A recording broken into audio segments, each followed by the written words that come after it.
नहीं नहीं, मुझे बस अपने परिवार के पास जाना है। मैं तुमसे वादा करता हूँ कि मैं कभी उन्हें परेशान नहीं करूँगा। बस मुझे जाने दो। तभी परी ने उसकी बात मानी और उसे जादुई घर से आजाद कर दिया। कहानी की शुरुआत में हमें एक भाई और बहन को दिखाया जाता है जो एक पहाड़ पर रहा करते थे, जिनमें से भाई का नाम टूना और बहन का टूनी था। टूना बहुत ही आलसी था, वो कोई भी काम नहीं करता था। टूना, तुम कुछ काम क्यों नहीं करते? जब देखो खेलते रहते हो। मैं और माँ कब तक तुम्हें ऐसे ही बोलते रहेंगे? तुम भी तो कुछ समझा करो। मेरी मर्जी, मैं जो मर्जी करूँ। मैं तुमसे छोटा हूँ, जो मेरा दिल करेगा मैं वही करूँगा। जब मेरा समय आएगा मैं तब काम कर लूँगा। तभी वहाँ टूना की माँ आ जाती है। टूना, ऐसे कैसे बात कर रही हो तुम अपनी बहन से? चलो माफी मांगो, वो सही तो कह रही है। तुम खामी क्या करते हो? टूना को गुस्सा आ गया और वो वहाँ से चला गया। टूनी उसे समझाने के लिए उसके पीछे जाती है। टूना, टूना रुको, मेरी बात सुनो। कहाँ जा रहे हो? मैं जंगल में जा रहा हूँ खाना लाने। जब देखो तब तुम मुझे ताना मारते रहते हो। गुस्से में टूना जंगल में काफी अंदर तक चला जाता है। जंगल में उड़ते हुए टूना को एक पेड़ नजर आता है जिस पे कुछ फल लग रहे थे। तभी टूना नीचे जाकर देखता है तो उसे उस पेड़ पर एक भी फल नहीं दिखता। कमाल है, जब मैंने ऊपर से देखा तो इस पेड़ पर काफी फल थे, मगर अब एक भी फल नजर नहीं आ रहा।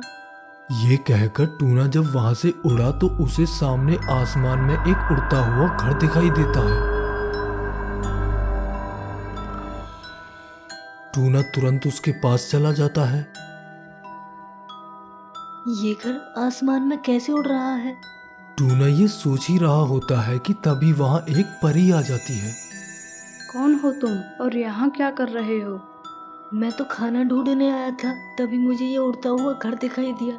क्या मैं इसके अंदर जा सकता हूँ? बिल्कुल जा सकते हो, मगर ध्यान रखना, तुम इसके अंदर जा तो अपनी मर्जी से रहे हो, लेकिन आओगे मेरी मर्जी से। ठीक है, वैसे भी मैं अपने घर वालों से परेशान हो गया। ये कहकर टूना उस जादुई घर के अंदर चला जाता है। अरे वाह, कितना सुंदर घर है। मैं तो इस घर को कभी छोड़कर नहीं जाऊंगा। इसके अंदर तो टीवी, सोफा सब कुछ है।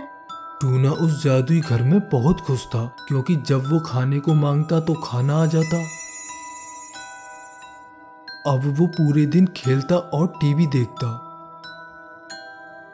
टूना कुछ दिन तक तो खुश था, लेकिन फिर उदास रहने लगा। उसे घर की और माँ की याद सताने लगी और एक दिन उसने खुद से कहा, मुझे सबकी याद आ रही है। मैं इतने दिनों से यहाँ हूँ, सब बहुत परेशान हो रहे होंगे। मुझे यहाँ से जाना चाहिए। तभी टूना उस जादुई घर से बाहर निकलने की कोशिश करने लगा तो उसे बिजली का झटका लगा। टूना रोने लगा। मुझे जाना है, मैं यहाँ नहीं रह सकता। मुझे जाने दो, मुझे जाने दो। तभी वो जादुई घर बोला, तुम यहीं रहोगे। जब परी का आदेश आएगा तभी तुम यहाँ से जा सकोगे। टूना जोर जोर से परी को आवाज देने लगा। तभी परी आ गई और कहने लगी, हाँ टूना, क्या हुआ? परी जी, मुझे यहाँ नहीं रहना, मुझे घर जाना है। लेकिन तुम ही तो चाहते थे कि मैं ऐशो और आराम की जिंदगी जीऊं। नहीं नहीं, मुझे बस अपने परिवार के पास जाना है। मैं तुमसे वादा करता हूँ कि मैं कभी उन्हें परेशान नहीं करूँगा। बस मुझे जाने दो।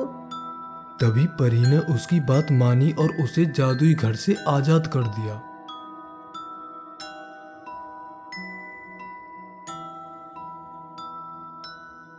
टूना जल्दी से अपने घर पहुंचा और सबको जादुई घर के बारे में बताने लगा।